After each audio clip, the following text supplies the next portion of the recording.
বনাম পাকিস্তান শেষ অর্থাৎ তৃতীয় টি-20 ম্যাচ আমরা এই ভিডিওতে দেখে নেব দুই দলের শক্তিশালী পরবর্তীতে একাদশ এবং ম্যাচের সঠিক সময়সূচি। চলুন তা দেখে নেই এক নজরে। প্রথমে দেখে নেওয়া যাক পাকিস্তানের শক্তিশালী বেস্ট একাদশ সম্পর্কে অর্থাৎ প্লেইং এলিমেন্ট সম্পর্কে। নাম্বার 1 এ রয়েছেন সাইমেন ওপেনিং ব্যাটসম্যান এবং নাম্বার 2 এ রয়েছেন ফখর জামান ওপেনিং ব্যাটসম্যান এবং নাম্বার 3 এ রয়েছেন মোহাম্মদ হারিস অলরাউন্ড ব্যাটসম্যান এবং নাম্বার 4 এ রয়েছেন Salman Ali Agha middle order batsman and captain এবং নাম্বার 5 এ রয়েছেন Hasan Nawaz middle order batsman এবং নাম্বার 6 এ রয়েছেন খুশদিল শাহ ব্যাটিং অলরাউন্ডার এবং নাম্বার 7 এ রয়েছেন মোহাম্মদ নওয়াজ ব্যাটিং অলরাউন্ডার এবং নাম্বার 8 এ রয়েছেন ফাহিম আশরাফ ব্যাটিং অলরাউন্ডার এবং নাম্বার 9 এ রয়েছেন আফাস আফ্রিদি বোলিং অলরাউন্ডার এবং নাম্বার 10 এ রয়েছেন আন্দাজ আনিয়াল ফাস্ট বোলার এবং নাম্বার 11 রয়েছেন Salman Mirza fast bowler.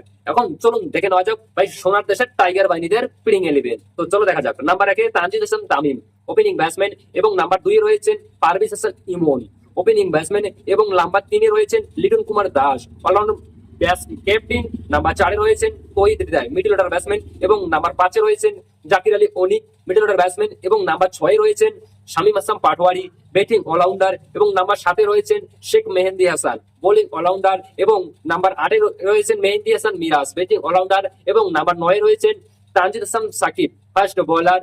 Number 10 Shoriful Islam fast bowler এবং নাম্বার 11 রয়েছেন মোস্তাফিজুর রহমান ফাস্ট বোলার। এই দুই দলের ভিতরে কোন দলের একাদশ তুমি বেস্ট বলে মনে করো এবং তৃতীয় টি-20 কোন দল জেতার সম্ভাবনা আছে? পাকিস্তান কি কামব্যাক করতে পারবে?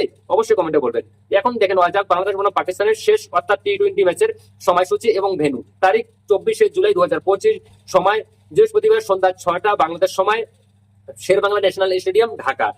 ভাই ভিডিওটি লাইক দিয়ে সবাইকে দেখার সুযোগ করে দিন। কথা হচ্ছে ভাই আমি ইন্ডিয়া থেকে বলতেছি, তোমাদের ভালোবাসা বলে আরো ভিডিও কন্টিনিউ করবো। এখন ভাই সোনার দেশের সিটি গোল্ডের খেলোয়াড় ভাই আমরা অনেকে টোল করেছেন যে সোনার দেশের সিটি গোল্ডের যখন তাকে মানে টি-20 কমান্ডটা লিটন দাসের হাতে পড়েছে, লিটন দাস কিন্তু অলরেডি পরপর দুটো সিরিজ কবজা করে দিয়েছে।